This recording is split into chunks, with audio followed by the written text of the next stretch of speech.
everyone. I hope you guys are doing great. So this is your educator Shruti and let me welcome you all to my new YouTube channel Prepare with Shruti. So this video is the continuation of our previous video lesson where we were discussing some very important MCQs and their answers based on the current affairs of May 2020. I'm presuming that you still have your notebook with you so that you can write down all the important points that I'm going to tell you throughout this video from your exam point of view. This video is going to be very useful for all the aspirants who are preparing for the UPSC prelims, the APSC prelims or other government exams because current affairs these days they are an extremely integral component of the general studies paper and we really have to prepare it properly and revise it thoroughly if we want to get a good score in the general studies paper. So do follow this video till the end. Now you can read about me here and if you find my videos useful then please follow my YouTube channel Prepare with Shruti.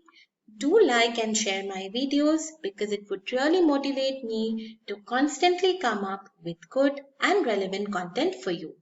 And you can also connect with me on Facebook, WhatsApp and Telegram by following this link called Prepare with Shruti. So having said all of this, let's get started with the remaining questions. So question number 16 is, the Nakula sector often in news is located in the state of, and here the answer would be C, that is Sikkim. So this has been in news in the context of India-China border dispute and basically this Nakula sector is a mountain pass in Sikkim. Now do not confuse it with Nathula Pass. This Nakula sector is also a mountain pass in the state of Sikkim. It is located ahead of Muguthang, M-U-G-U-T-H-A-N-G, Muguthang or Cholamu, C-H-O-L-H-A-M-U, Muguthang or Cholamu, which is the source of river Tista. Now, as I said, apart from Nakula sector, some other important mountain passes in the state of Sikkim are Jelepla, Nathula and all of that. Now in the comment section below, write down the name of some important mountain passes in the states of Ladakh, Uttarakhand and Arunachal Pradesh. These type of questions are important from your exam point of view. Then let's look at the 17th question. Just a sec. Yes. Now the Kalapani dispute is between, and here the answer is B, that is India and Nepal.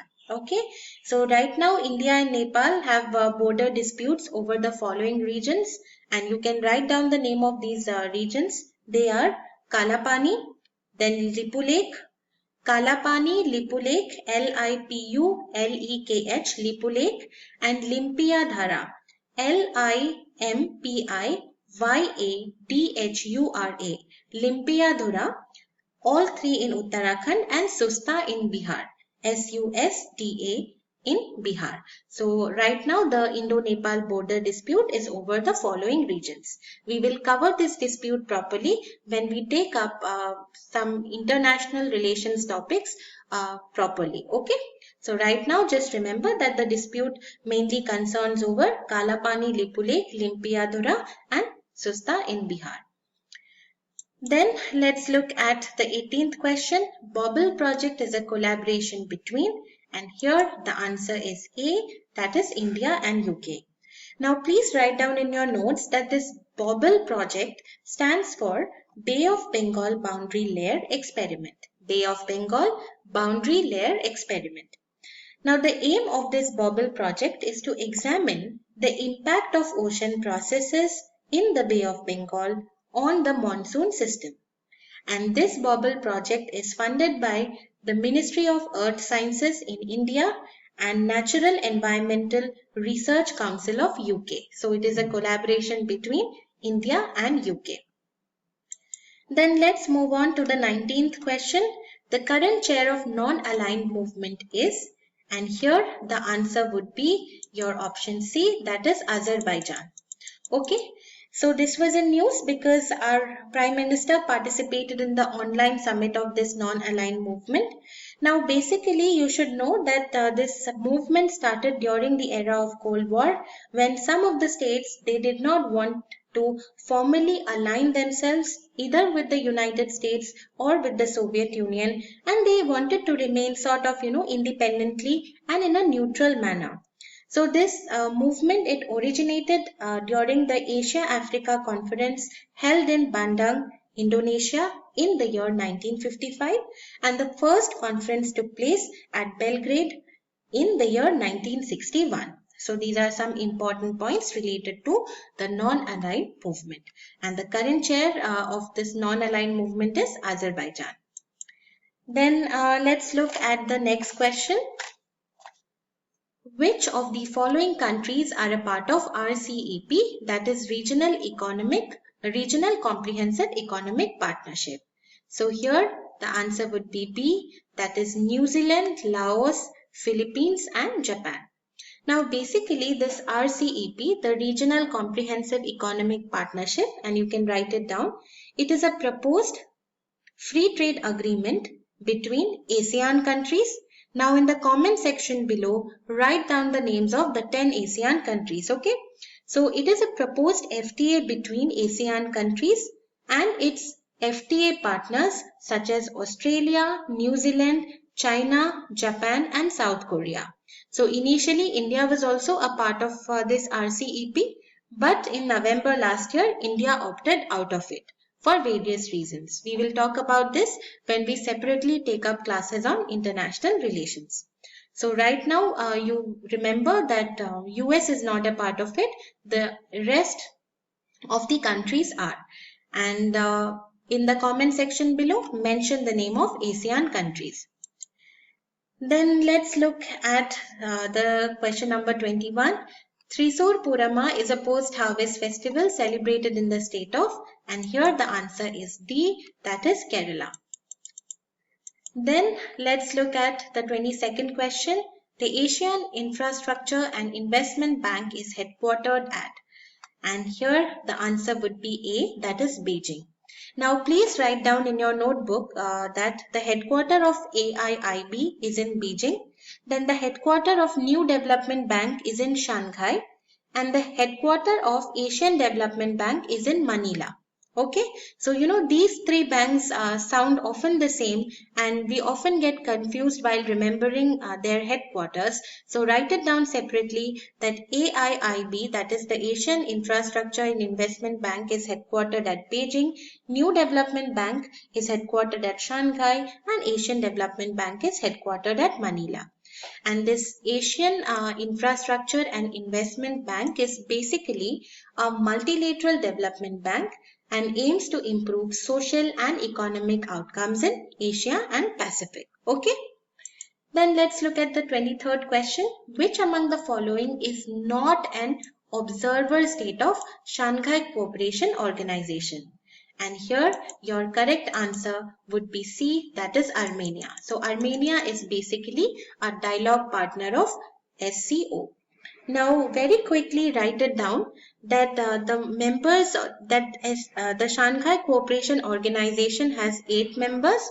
They are Kazakhstan, then China, then Kyrgyzstan, Russia, Tajikistan and Uzbekistan. So these 5 members, they started this Shanghai Cooperation Movement and Cooperation Organization, and in their 2017 Astana Summit, membership was extended to India and Pakistan. So right now there are 8 members. Then the observer states of this SCO or the Shanghai Cooperation Organization are Iran, Afghanistan, Mongolia and Belarus. And the dialogue partners are countries like Azerbaijan, Cambodia, Nepal, Turkey, Sri Lanka and Armenia. Okay, so be clear about the members, be clear about the observer states and be clear about the dialogue partners.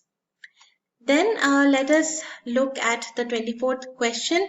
Identify the member countries of G20. And here all these 3 countries are members of G20. So the answer would be B, that is 1, 2 and 3.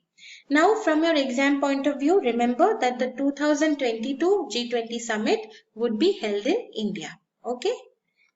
Then let's look at the 25th question. With reference to the International Telecommunication Union, identify the correct statements. So here the answer would be A, that it was founded in 1965 as International Telegraph Union. This is the correct statement. Now write down some other important points related to this ITU.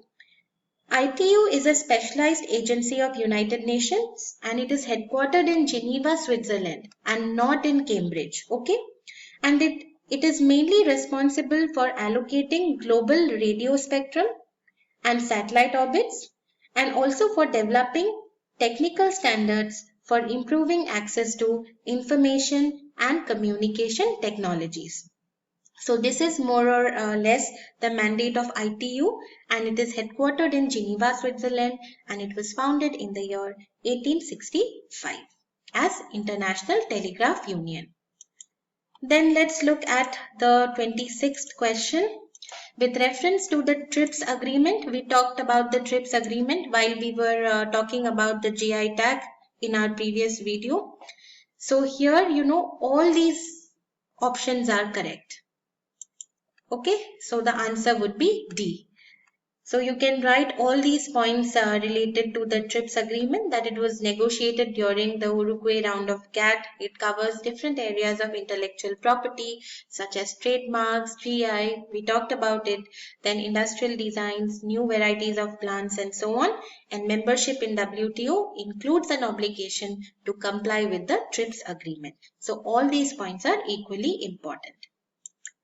Then let's look at the 27th question. Identify the correct statements with reference to Bureau of Energy Efficiency. Now these type of questions are also very, very important from your UPSC point of view and APSC point of view. So remember that here both these options are wrong. So let me tell you a few important points related to this Bureau of Energy Efficiency. Please write it down properly that it is a statutory body established under the Energy Conservation Act of 2001. It works under the Ministry of Power and not Ministry of Petroleum and Natural Gas. And the aim of this Bureau of Energy Efficiency is to reduce the energy intensity of Indian economy. Okay. Then let's look at the 28th question. Identify the incorrect pairs. Here both the pairs are wrong and therefore the answer would be C. Now basically Nagoya Protocol and Cartagena Protocol, they are supplementary agreements to your Convention on Biological Diversity. Nagoya Protocol aims at sharing the benefits arising from the utilization of genetic resources in a fair and in an equitable manner. And Cartagena Protocol is related to biosafety, that is ensuring safe handling, transport and use of LMOs or living modified organisms resulting from modern biotechnology that may have adverse effects on biological diversity and human health. Remember that India has signed and ratified both these protocols. Then let's look at the 29th question. The State of World's Forest Report is released by, and here the answer is C, that is UNEP and Food and Agricultural Organization. As I mentioned in the previous video, reports and indexes are extremely important from your exam point of view, so do prepare them properly. Let's look at the last question of our class, that is India's first observatory for Gangetic dolphin is being set up in, and here the answer would be B, that is Bihar. So it would be constructed at Vikramshila Gangetic Dolphin Wildlife Sanctuary. And as you all know that this Gangetic dolphin is the national aquatic animal of India, and the IUCN status of this Gangetic dolphin is endangered. Okay. So this is more or less about the important current affairs of May 2020. If you like these videos, we can come up with some more questions on the current affairs of May 2020, but you will have to let me know in the comment section below. I will also come up with similar series on current affairs starting from May June 2019 till obviously May 2020. So keep following my videos. If you find it useful, then please subscribe to my channel and keep giving me your feedback. It would motivate me to come up with good and relevant content for you. So have a nice day. Thank you.